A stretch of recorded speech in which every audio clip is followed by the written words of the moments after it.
This video is on the natural log and how to do derivatives with it. You will learn the following things in this video.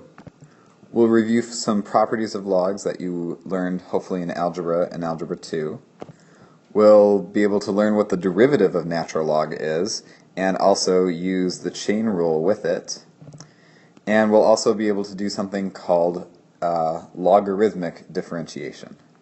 Those are some big words. Logarithmic differentiation. Say that 8 times fast and see how your friends like it. Let's review the following properties of logs. Remember, the natural log is base e. So let's say we have a equals e to the b. Remember, e is a number. It's approximately 2.718, blah, blah, blah.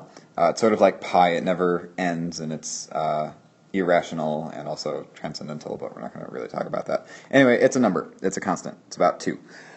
So if we have a equals e to the b, then to rewrite this, we can say b equals the natural log of a. And here are some properties of the natural log. We have the fact that the natural log of 1 is always 0. And this comes from the fact that e to the 0 equals 1. Great.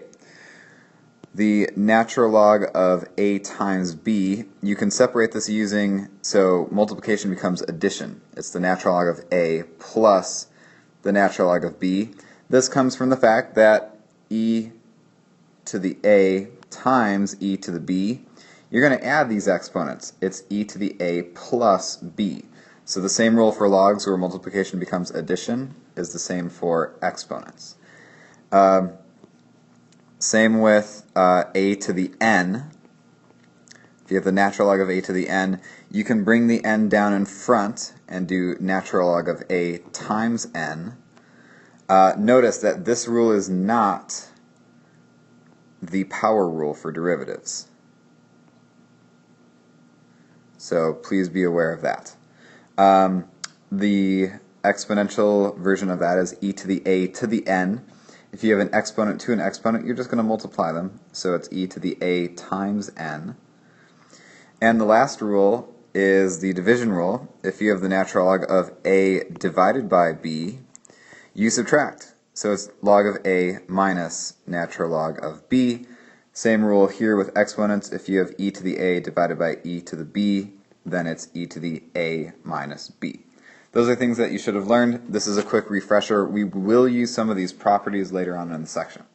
And now the part you've all been waiting for, the calculus part. Basically in this section, natural log acts pretty nicely when we do calculus to it, but it's kind of weird because this is a log function and its derivative, wait for it, drum roll. I don't know how that turned out. Hopefully it was exciting. But the derivative of natural log is simply 1 over x. And it's kind of weird because this is an algebraic term and that's a log term. So it's kind of weird. But this is the derivative of natural log. Because the natural log has restrictions on its domain, really this is for x greater than 0. That's okay there. And we can chain rule this too. So if we have the derivative of the natural log of stuff, let's call it u. Then this is going to be 1 over u chain rule times u prime, and I could simplify this to just be u prime over u, and again, restriction that u has to be greater than 0. Yeah, that's basically our basic chain rule. In this case, it comes out on the top. Let's try a few problems, see how we like it. Alright, so I have the derivative of natural log of stuff. Well, it's going to be, the derivative is 1 over stuff, and then chain rule. The derivative of 2x is 2. And now we're going to simplify it. So I have 2 over 2x, which is just 1 over x. Yay! Cool. Let's say I have the derivative of the natural log of x squared plus 1. Well, it's going to be 1 over stuff. The stuff is x squared plus 1. Chain rule the stuff. The derivative of x squared plus 1 is simply 2x. So my answer is 2x divided by x squared plus 1. Very nice. Do one more. Hey, let's throw in a product rule just for kicks. Let's say I have the derivative of x times the natural log of x. This is a product rule, so I'm going to say this is f and this is g. So I have to do f prime g plus g prime f. Let's do it. f prime is 1 because it's x, the derivative of x is 1. The derivative of, g is just natural log, so I keep it the same. G prime, derivative of natural log, is 1 over x, and f is simply x. Great. Oh, and if you notice this little monster right there, that's going to simplify. So my answer is just natural log of x plus 1. Great. So natural log acts pretty nicely when we do derivatives with it. There's nothing super magical going on. You just put the stuff on the bottom, chain rule the stuff, and put it on the top. Contrary to popular belief, logs actually makes things a little bit easier in calculus. Here's why. Let's say we have a problem. We want to take the derivative of the natural log of the square root of x plus 1. There are two ways to do this. The first way is to do it like we've done it, right? You do 1 over stuff, k, stuff is x plus 1, and I chain rule the stuff, and the derivative of the square root of x plus 1, rewrite it to the 1/2. You're going to have 1/2 stuff to the negative 1/2. The stuff is x plus 1, and then you're going to rewrite it. So you're going to have 1 over, that's all going to go back in the bottom, and it's a square root, and you have a square root times a square root, so you have a 2, and then x plus 1.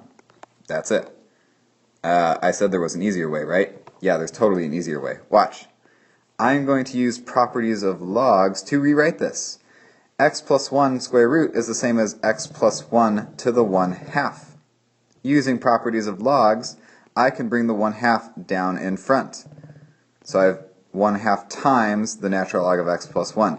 Remember, this is not the derivative power rule. This is not the power rule. This is a log rule, because logs rule, not the power rule.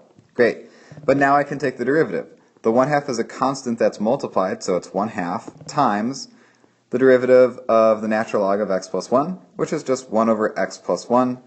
Chain rule of 1, doesn't really matter, but I get the answer, which is 1 over 2, parentheses, x plus 1. Same answer over here, but this way I feel was a little bit easier because it's less algebra, and nobody likes negative exponents anyway. One big applications of using natural logs with derivatives and those properties is that we can do something now called logarithmic differentiation. Let's say we have a problem. Y equals x minus 2 squared divided by the square root of x squared plus 1. And of course, this is calculus, we want to find y prime. Ew. That looks nasty. I'd have to do like a quotient rule with 2 chain rules in each part, and I don't want to do that. So what we're going to do is we're going to use logarithmic differentiation to make this a little bit nicer. Here's how we do it. Notice that this is a nasty fraction. Fine. What we're going to do is we're going to take the natural log of both sides. Check it out. Natural log of y equals natural log of stuff. Before I do anything derivative related, I'm going to use algebra to simplify this and expand it using properties of logs. Watch. I have division. Division becomes subtraction. So I subtract the two terms, both with logs. Then I'm going to bring down the powers in front. So I bring the 2 down in front. I rewrite the square root as a 1/2 power, and I bring that down in front. Remember, this is not the power rule. I'm just using properties of logs. Great. So now I have this, and this looks a little bit nicer. There it is again on a blank sheet. And remember, I'm trying to find y prime. So what I'm going to do, instead of getting rid of the log here, I'm going to take the derivative of this implicitly. I'm going to do some implicit differentiation. Well, let's do it. The derivative of natural log of y is 1 over y chain rule times y prime equals 2, stays there. The derivative of the natural log of x minus 2 is 1 over x minus 2 chain rule 1 minus, here, 1/2. The derivative of x squared plus 1 is 1 over x squared plus 1 chain rule times 2x. So, do we still have to do a couple chain rules? Yeah, you have to do 3 chain rules, but it's easier than doing chain rules within the quotient rule. So, let's simplify stuff a little bit.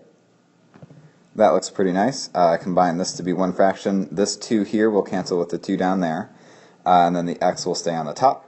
And then the next thing I'm going to do is multiply everything by y there. I'm almost done, except now y prime equals y times this. So we have to go back to the original problem and figure out what y was. Right, y was all this stuff in the box. So I take that and I substitute it back in for y. So my answer is 2 over x minus 2 minus x over x squared plus 1 times y, but y was x minus 2 squared divided by the square root of x squared plus 1. I'm not going to simplify that, but that would be your answer. Problems like this don't show up very often on the AP exam or on tests or quizzes. However, knowing how to do implicit and logarithmic differentiation together will help you with some other problems.